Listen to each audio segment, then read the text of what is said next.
2022년 8월 20일 큐티 말씀입니다. 출애굽기 19장 1절로 13절입니다.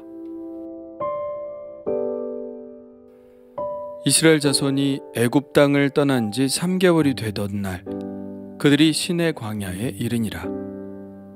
그들이 르비딤을 떠나 시내 광야에 이르러 그 광야에 장막을 치되 이스라엘이 거기 산 앞에 장막을 치니라.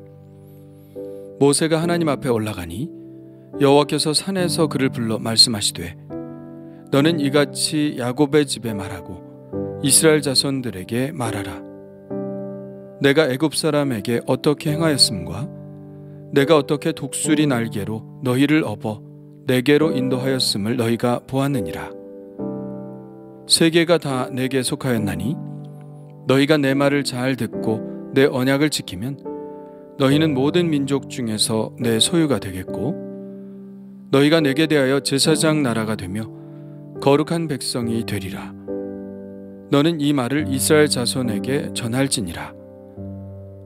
모세가 내려와서 백성의 장로들을 불러 여호와께서 자기에게 명령하신 그 모든 말씀을 그들 앞에 진술하니 백성이 일제히 응답하여 이르되 여호와께서 명령하신 대로 우리가 다 행하리이다. 모세가 백성의 말을 여호와께 전하매 여호와께서 모세에게 이르시되 내가 빽빽한 구름 가운데서 내게 임함은 내가 너와 말하는 것을 백성들이 듣게 하며 또한 너를 영영히 믿게 하려 함이니라.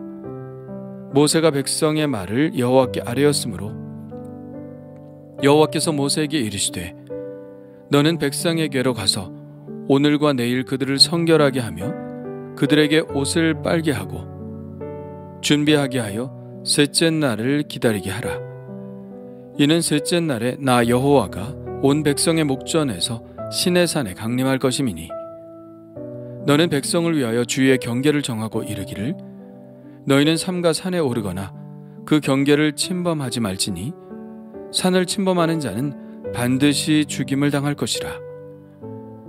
그런 자에게는 손을 대지 말고 돌로 쳐 죽이거나 화살로 쏘아 죽여야 하리니 짐승이나 사람을 막론하고 살아남지 못하리라 하고 나팔을 길게 불거든 산 앞에 이를 것이니라 하라. 아멘.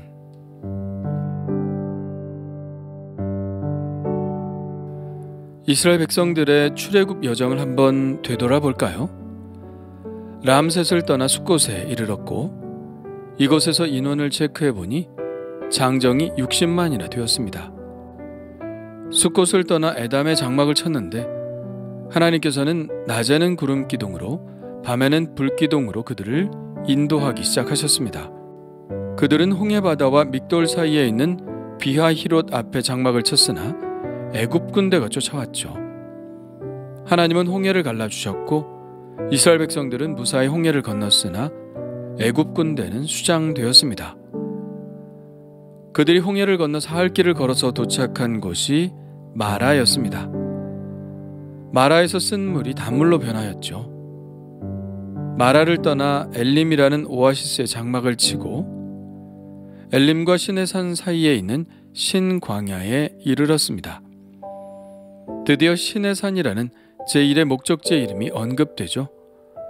신광야에서 이스라엘 백성들은 만나와 메추라기를 내려주신 하나님을 경험했습니다. 신광야를 떠난 그들은 르비딤의 장막을 쳤는데요. 모세는 이곳에 반석을 쳐서 물이 나오게 했죠. 그래서 이곳을 마사 또는 무리바라고 불렀습니다. 여기서는 또 아말렉과의 싸움도 승리로 이끌었죠. 이 르비딤을 떠나 드디어 그들은 시내산에 도착합니다. 오늘 말씀 2절입니다. 그들이 르비딤을 떠나 시내 광야에 이르러 그 광야에 장막을 치되 이스라엘이 거기 산 앞에 장막을 치니라. 18장에 모세의 장인 이드로가 찾아온 곳도 바로 이곳이죠. 여기까지 오는 데에는 얼마나 시간이 걸렸을까요?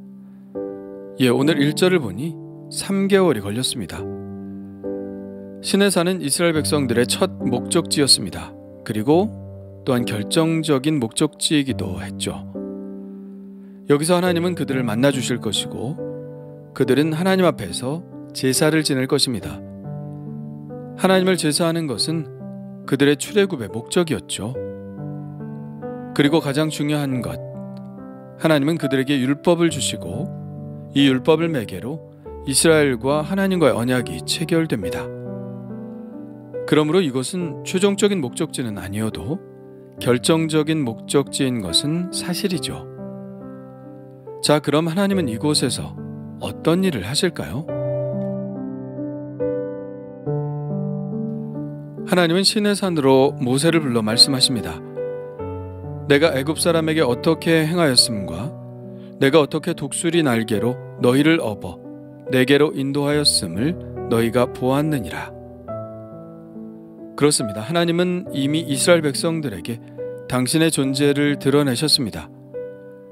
당신이 얼마나 이스라엘 백성들을 사랑하시는지, 그들을 애굽의 압제로부터 구원하시기 위해 얼마나 놀라운 일을 행하셨는지를 이미 보여주셨습니다. 특별히 독수리 날개로 너희를 업어 내게로 인도하였다는 하나님의 말씀이 깊이 다가옵니다. 자기 새끼를 보호하는 어미 독수리처럼 하나님은 이스라엘을 사랑하는 자식처럼 생각하고 계신다는 것이 드러나고 있죠. 우리나라 사람들은 아기 때에 엄마에게 업혀본 경험이 다 있기 때문에 다른 어떤 나라 사람들보다 더 깊게 이 의미를 느낄 수 있을 것입니다. 수많은 싸움들이 있었지만 하나님은 당신의 자녀들이 안전하도록 업어서 지금 여기 시내산까지 인도하셨다는 것이죠.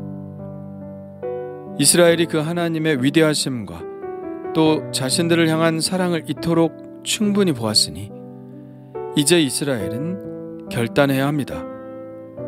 이 하나님과의 언약을 맺고 하나님의 백성으로 살아가겠느냐는 하나님의 질문에 응답해야 하는 것이죠.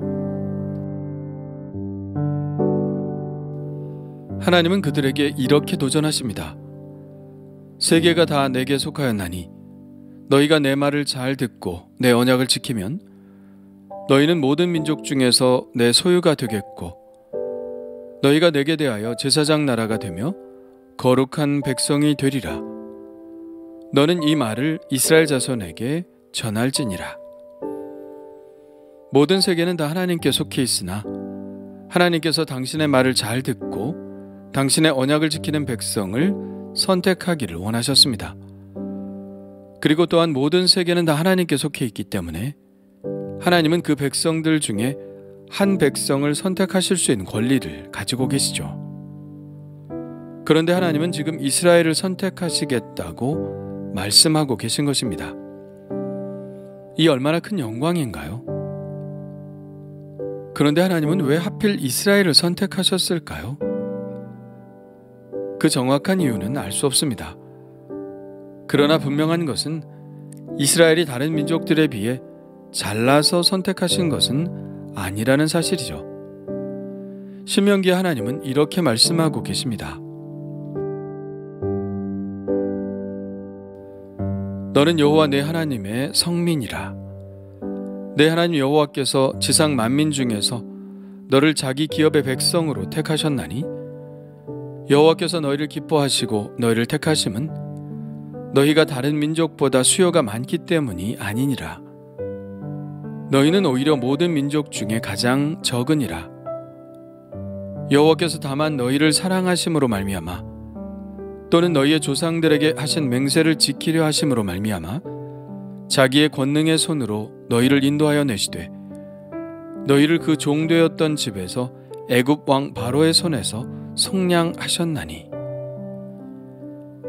하나님이 이스라엘을 택하신 것은 그들의 수요가 많아서가 아니라고 하시죠.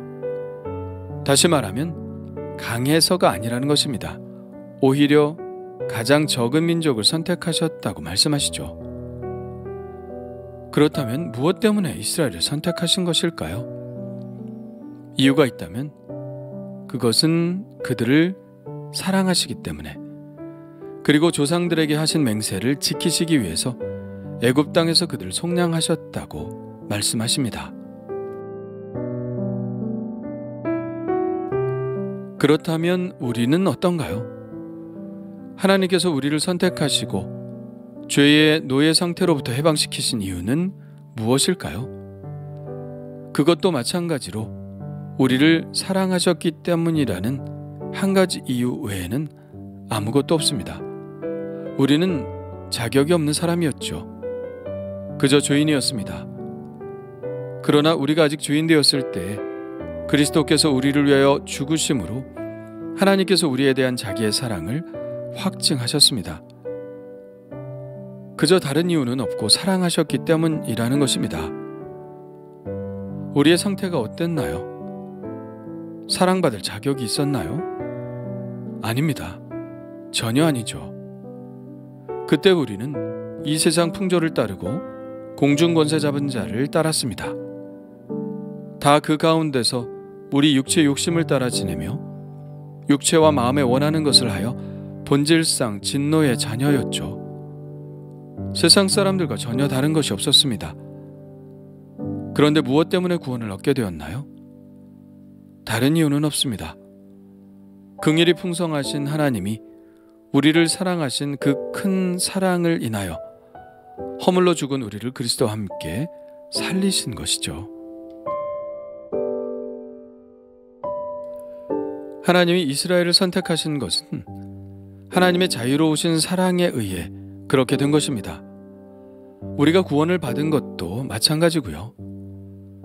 그래서 오늘 5절과 6절의 말씀은 이스라엘에게도 해당되는 말씀이지만 우리 그리스도인들에게 더더욱 해당되는 말씀입니다. 우리는 오늘 말씀 5절, 6절과 매우 유사한 말씀을 알고 있습니다. 바로 베드로전서 2장 9절의 말씀이죠. 이렇게 되어 있습니다. 그러나 너희는 택하신 족속이요 왕같은 제사장들이요 거룩한 나라요 그의 소유된 백성이니 이는 너희를 어두운 데서 불러내어 그의 기이한 빛에 들어가게 하신 이의 아름다운 덕을 선포하게 하려 하심이라. 오늘 말씀은 어떤가요? 너희는 모든 민족 중에서 내 소유가 되겠고 제사장 나라가 되며 거룩한 백성이 되리라.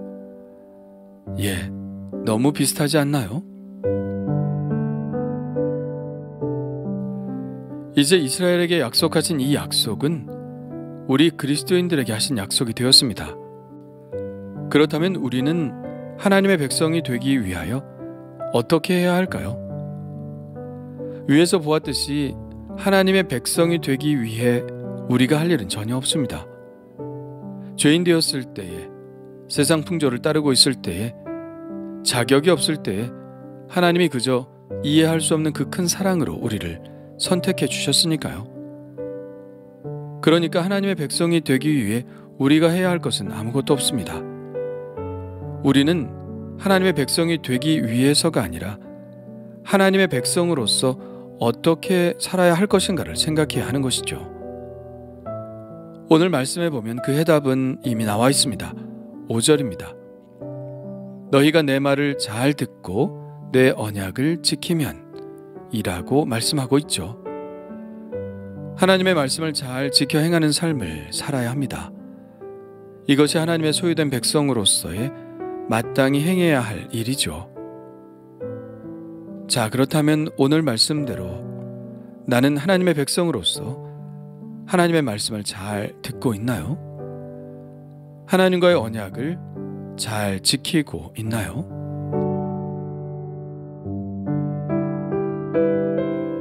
주님 감사합니다. 우리를 죄악의 어두움 가운데서 구출하시고 친히 등에 업으셔서 구원의 땅으로 인도하여 주신 주님, 그 사랑과 보호에 감사드립니다. 그저 하나님의 자유로우신 사랑의 선택에 의해 하나님의 자녀가 되었다니 더욱 감사드립니다. 이제 하나님의 자녀로서 살아가게 될 때에 주님의 말씀을 잘 듣고 행하는 자가 되게 하여 주옵소서. 그래서 영원히 하나님의 자녀로 살게 하여 주옵소서. 예수님의 이름으로 기도합니다. 아멘.